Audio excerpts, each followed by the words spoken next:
I forgot to say this in the intro, so Merry Christmas and Happy Holidays. Hey guys, what's up? Welcome back to the channel. It's Cynicalex, and I was gonna do a video solo reviewing Black Cat's new uniform because it is a paid uniform, and generally speaking, the paid uniforms for the holidays are very, very good, but for whatever reason, the devs decided that this year they would put a lump of coal in our stockings as far as the paid female uniform goes. And as you can see here, even with all of her buffs and debuffs and effects, this is a painfully slow 30 seconds to get through the first 4 bars, to get to the first phase change of Proxima.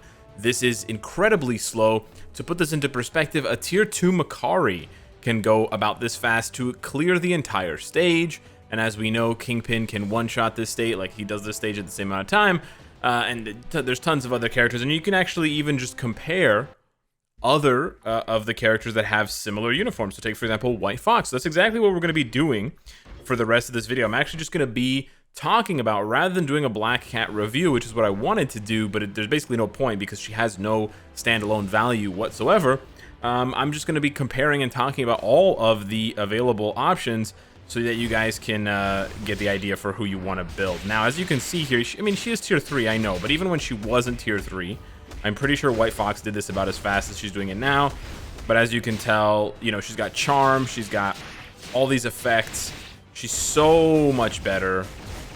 And I'm pretty sure at the time when this uniform came out last year, she was at clearing it probably in 30 seconds if we go back and watch the clip, and that was before I had any Pierce. So yeah, as a standalone character, there's basically nothing to say about Black Cat because honestly, of the 3 winter exclusive uniforms, she's actually the worst as a standalone character. Now, you may not be buying these uniforms for their abilities, for their damage as a standalone character, but I just want you guys to know that Gwenpool is stronger than Black Cat. We're gonna go ahead, we're actually gonna go back and I'll just prove my point one more time here. We're gonna go ahead and put her in here. She doesn't even have a leadership. This is how confident I am that she'll do it in 30 seconds or less.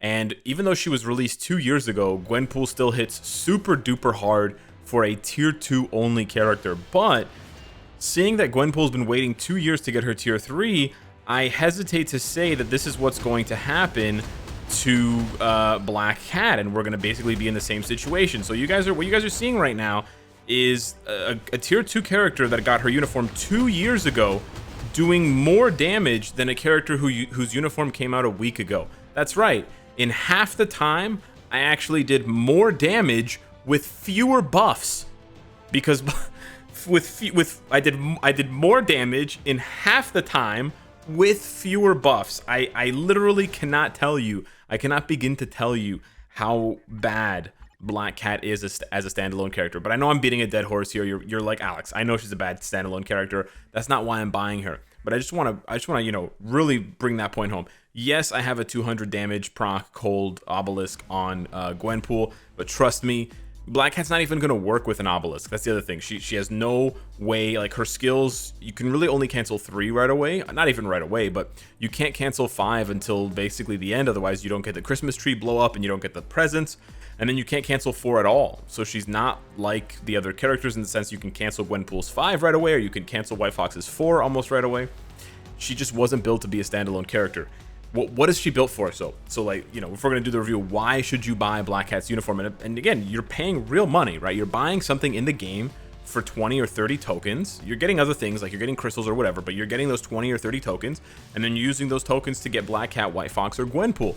So Gwenpool is just a regular tier 2 character. She's just going to do damage for you. Obviously, that's pretty low priority. She's 3rd on this list for that reason, and that's why she's over there. Black Cat, on the other hand, actually going to do worse for you as a standalone character. Also cannot be taken to tier 3 or transcended, so you can't use her in World Boss Legend, can't use her in Danger Room Extreme or you know, story mode fragment farming, thankfully. So why would you get this character? Well, you're going to get her for basically 2 things. You're going to get her for her crazy leadership, which is basically just Baron Zemo's leadership on steroids, 65% attack, and 35% ignore dodge to villain allies, which is amazing.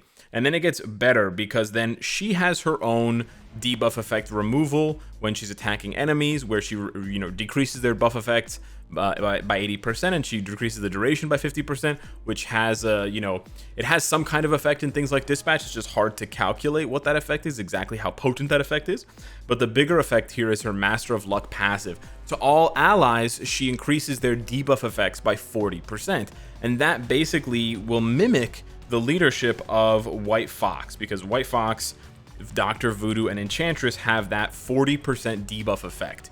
So in essence, you can have Black Cat on the team, not in the leadership slot, but she will give you the same leadership effect as White Fox will, which is very good for just one particular game mode, Dimension Rift farming. So let's go over to Dimension Rift farming so I can show you what I'm talking about. I can't open my own rift, so I'm gonna have to get someone else to open a rift for me. And I'll be back in just a second with that rift. Okay, so here we go. Thank you so much to iBig for opening up that rift. And basically what I want to show you is that with a normal team, under normal circumstances, you would have to, for Dimension Rifts, to get the most value out of the debuff leadership, you would have to do something like this, where you use the debuff lead, and then you sacrifice the leadership of the character that may actually be very good. In Thena's case, it is. However, with Black Cat, you can instead put her off to the side and just use your main damage dealer. Now, this actually has two effects. The first effect is that if the character has a really good leadership, you can take advantage of it if your main DPS does. In this case, Loki's leadership is useless, but on the flip side, it's really good because what you can do is you can auto repeat.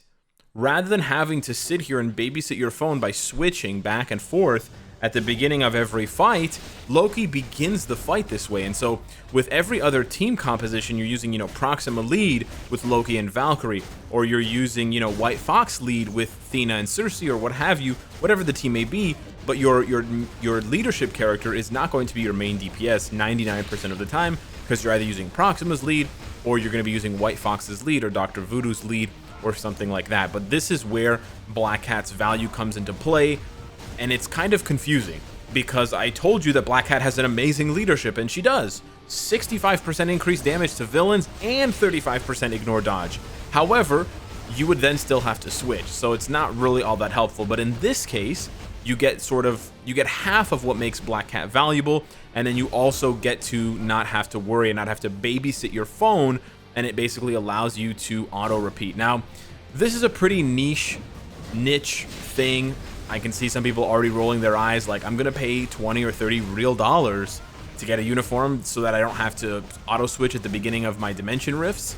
Yeah, that's basically where her value lies. She has a little bit more value than that, but without knowing whether she's going to get her tier 3 or Transcendence, I can't really, in good faith, tell you that the uniform is a must-buy. It's honestly not a must-buy in my opinion, strictly because they didn't give her a tier 3 or a Transcendence. If they had given her a tier 3 or a Transcendence, or if they had made her very strong, like we saw with Gwenpool at tier 2, like if she was competing with the best tier 2 characters in the game, and then she was able to step that up, then maybe you can use her in something like Dispatch because she can do damage. But even in Dispatch, you're bringing her along, but you're not expecting her to do any damage. You're just bringing her along in Dispatch for the leadership and the passive. That's basically it. Now, she does have a little bit more value in Dispatch, so her primary game mode value is, in my opinion, Dimension Rift, is her first most valuable game mode because she's the only character in the game that allows you to do this. So she does have a unique function in that sense.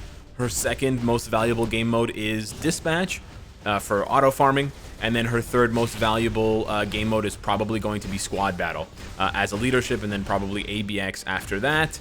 But it remains to be seen. We're gonna have to test that out because debuffs don't actually matter in ABX. It's just about the damage and maybe a little bit the ignore dodge. So her leadership may still be, or her value may still be replaced by someone else. Like you may still want to do like a Bullseye Corvus switch up with Mystique passive rather than bringing along Black Cat. But yeah, so as you can see here, I can just leave this on auto knowing that I don't have to do anything. So for some players, this is worth the price, and that's fine. Thank you again once more to iBig for opening that rift. So that's really where her primary amount of value comes from. Secondarily, you can bring her into not secondarily, but you can bring her into dispatch missions, and she's going to, do really well for you. However, I don't think she's going to make that much of a difference until you get to Sector 11 and up. I tested on Sector 10 using her lead or using Proxima's lead, like this team was almost identical in terms of clear time. It was like a 5-second difference between using this team and then just switching out White Fox or switching out Black Cat for Proxima. So it's not going to be a huge night and day difference. It will definitely make more of a difference once you get into 11 and 12 if you want to auto. But I still, again, that's why I didn't put that value up there at the top, because I still don't think you need it 100%. There may be other options, but yeah, in this case for Dispatch, because all 3 characters are playing at the same time, her leadership or her being in the leadership slot doesn't matter, and then she can give the full range of buffs to Loki, and she'll still be able to give some buffs to Valkyrie, because remember that tier 2 passive applies to all allies. So whether you're using a leadership, whether you're using a team of heroes or a team of villains, Black Cat's leadership, Black Cat's passive will always apply. So what you can do in that case is you can actually do this. Now the thing is, you're losing a lot of the other White Fox buffs. You're losing the chain hit damage, the all attack buff, the 30% ignore dodge, and you're losing the 65% damage to villains. Is all of that worth just the 40% debuff? I don't think so. I honestly don't think so, which is why I don't think Black Cat's uniform is more valuable than White Fox's. Not to mention the fact that White Fox's uniform can be taken into other content like World Boss Legend, DRX, fragment farming, and things like that, because she has been tier 3'd. So my final verdict, I'll talk more afterwards, but I just want to give out my final verdict first, is basically I think White Fox is still the most valuable holiday uniform in the game. And it's not only because of her buffs being insane for leadership characters, but then she has other buffs that apply to all heroes. Remember, it's all hero allies. It's not just leadership characters. It's all heroes. And then she still has, one of the best leaderships in the game for debuffs. So she has the best leadership in the game for debuffs. And I believe it does increase. You can see here it's only, no, it's still 40%. Never mind. Okay, it doesn't increase. But yeah, so she has all these crazy buffs to all hero allies. In addition to having the leadership buffs. And the good thing with White Fox is she can still be in the secondary slot. She doesn't have to be in the leadership slot, and she's still going to give you all of the power that she has minus her leadership. So you could technically do something like this, right? And that would probably be giving you more buffs than Cersei, and then you sort of get the best of both worlds. Or you could substitute Black Cat for Cersei, and who knows, that may actually still balance itself out. I'm not exactly sure. I haven't done the testing on that specifically, but that's why I think that White Fox is the best, and then Black Cat is kind of a distant second in my opinion, and then Gwenpool is a pretty distant third, but it really just hurts both of them that they can't be used at tier 3 or Transcended yet. But yes, the other thing to point out here is her leadership is going to beat Zemo's by a small amount. The debuff effect doesn't really matter for squad battle. So yeah, 60 versus 65. It's not night and day. It's a tiny bit of a buff, but for players who are all in and min-maxing for things like squad battle and ABX, they are going to care. But for other players, they're not going to care. And they're just going to be like, whatever. But yeah, that would be the team.